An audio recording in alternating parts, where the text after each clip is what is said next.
Eg10 then. Given that y equals 2x minus 1 cubed bracket x plus 1 cubed, find dy dx and factorize the expression you obtain. Excuse me. Okay, so the product is, that's the first term, 2x minus 1 all cubed.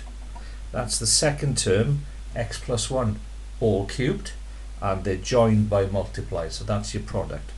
So that's going to be u, that's going to be v. So let u equal 2x minus 1 cubed, v equals x plus 1 cubed. Now both of these have got a function that I can differentiate tucked away inside another function. So this is chain rule, and this is why when we were looking at these in class, I was encouraging you to think about the shortcut for the chain rule, because otherwise we're going to introduce another variable again. So if you remember, the shortcut of the chain rule is you cover up your embedded function. So I've got now u is finger cubed. You differentiate that, so du d finger would be 3 finger squared.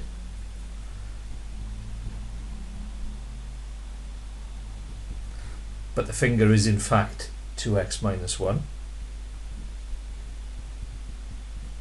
And then you multiply that by the differential of what you've covered up. And what you've covered up is 2x minus 1. You differentiate that, you get 2.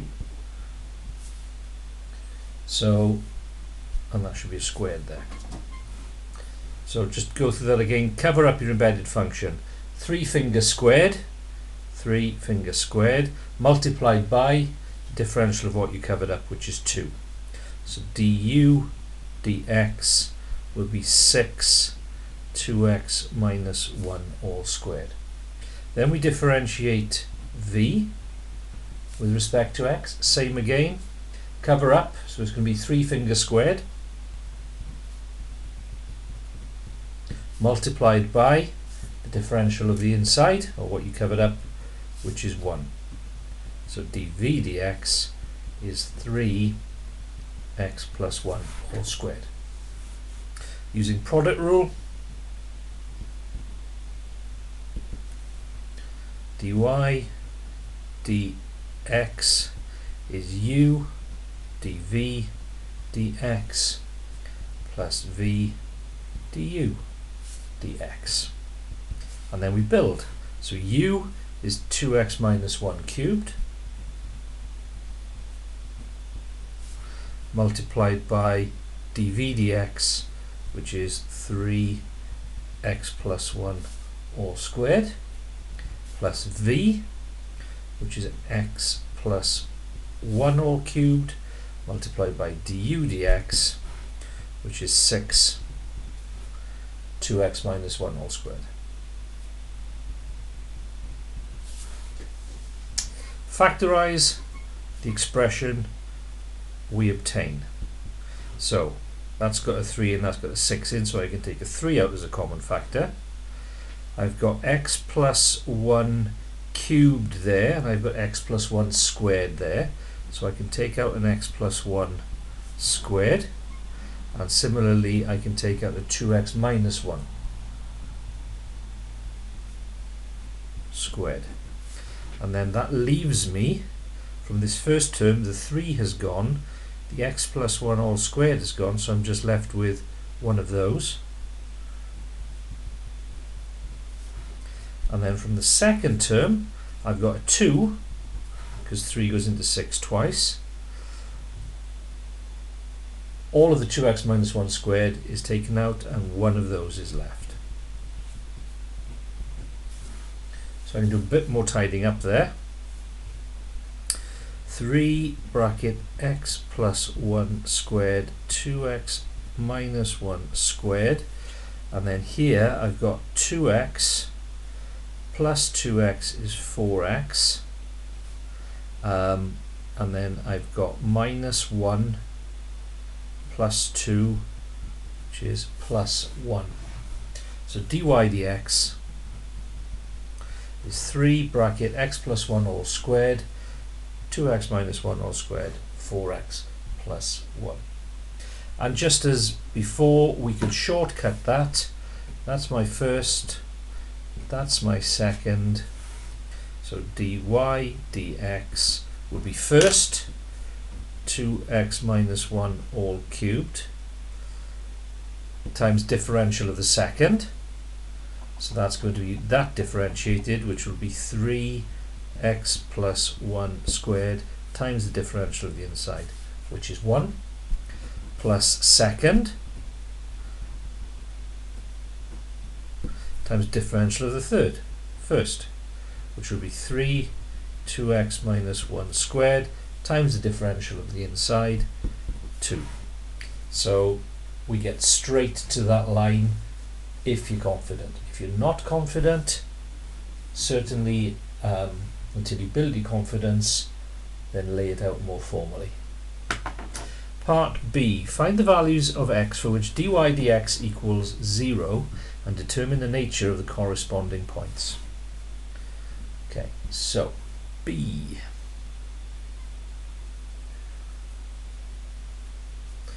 So for the stationary points, dy dx equals 0.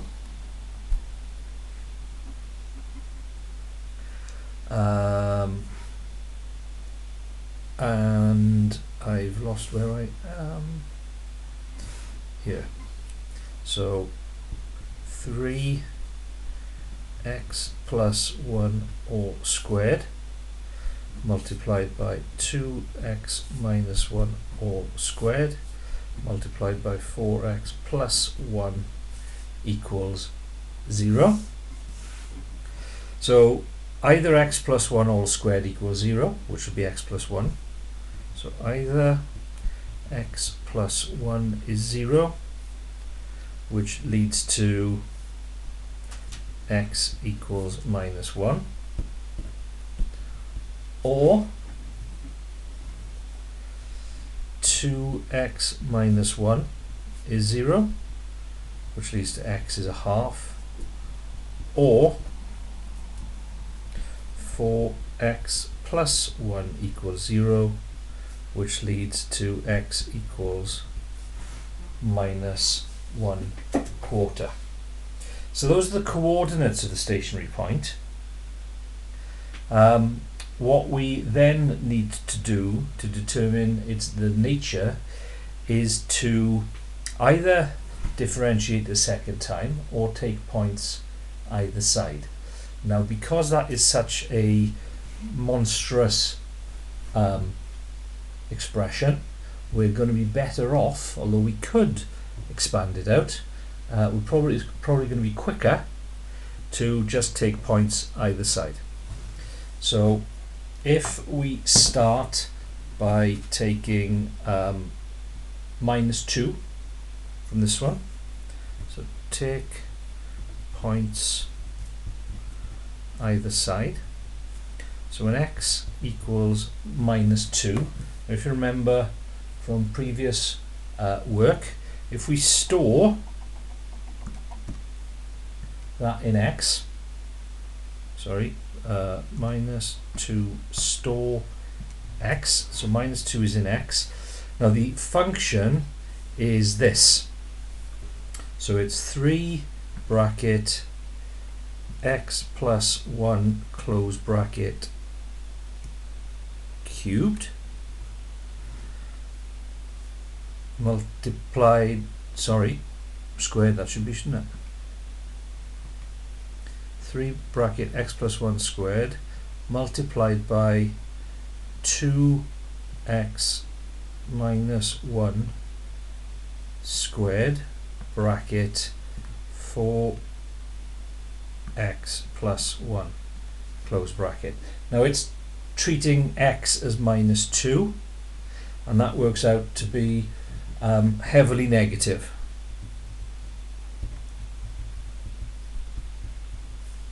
So we know that at the point x equals 1, it's negative running into it, it's 0, so we got negative, 0, and now if we put x as 0 into it, so 0 store, oh gosh, 0 store x, and then go back up to the expression and press equals,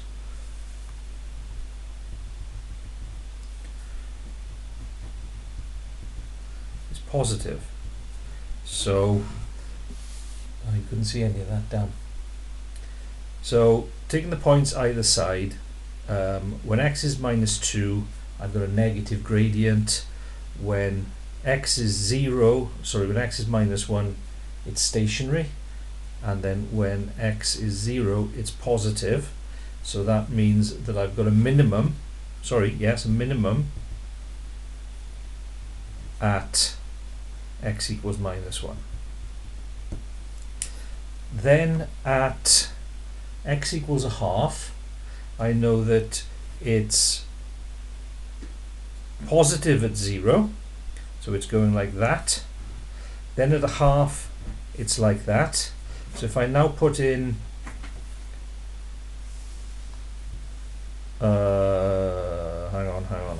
hang on, that won't do it. That won't do it because I've got x is minus a quarter there, so it's stationary again at minus a quarter. So I need to choose a value between minus 1 and minus a quarter, so I need to put minus a half in there. So that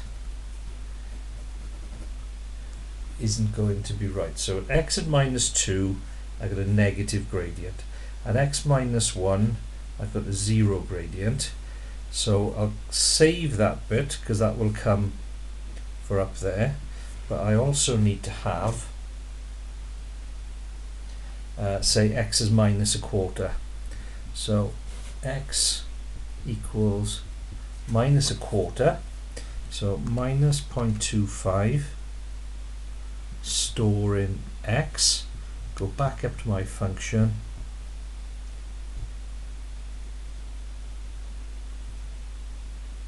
and it's 0.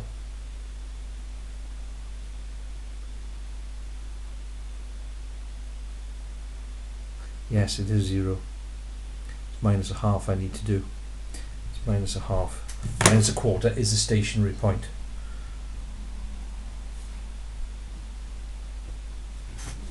So x is minus a half, we get there now. Minus 0.5 into the, store that in x, right. Then we go back to the expression, and x equals minus a half, dy dx is negative. So I've actually got a point of inflection at x equals minus 1.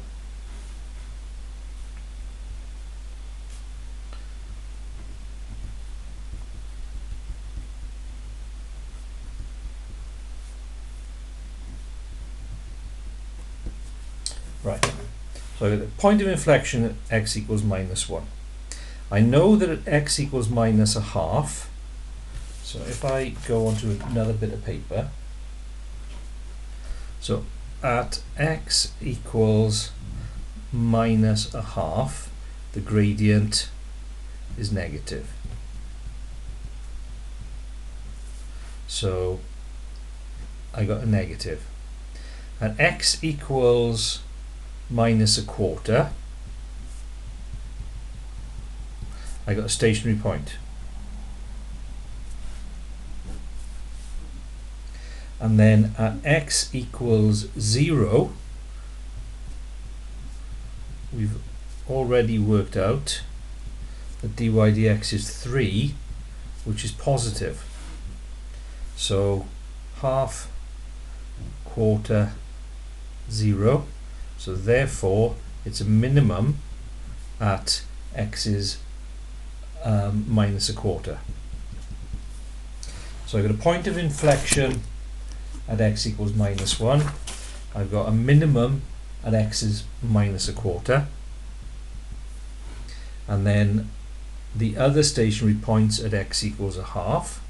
So at x equals 0, dy dx is positive. At x equals a half, dy dx is 0. So I've got positive 0. And then I need a point to the right of a half.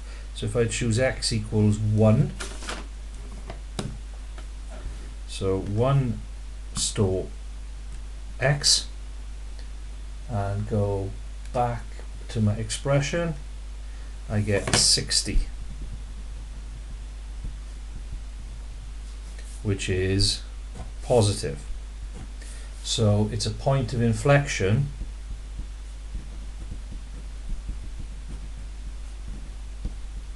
at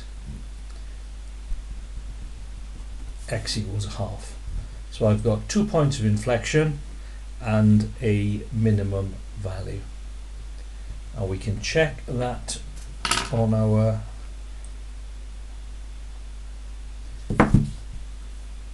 graphing calc. So if we put in the original function, which was 2x minus 1 close bracket cubed, open bracket, x plus 1 close bracket, oops,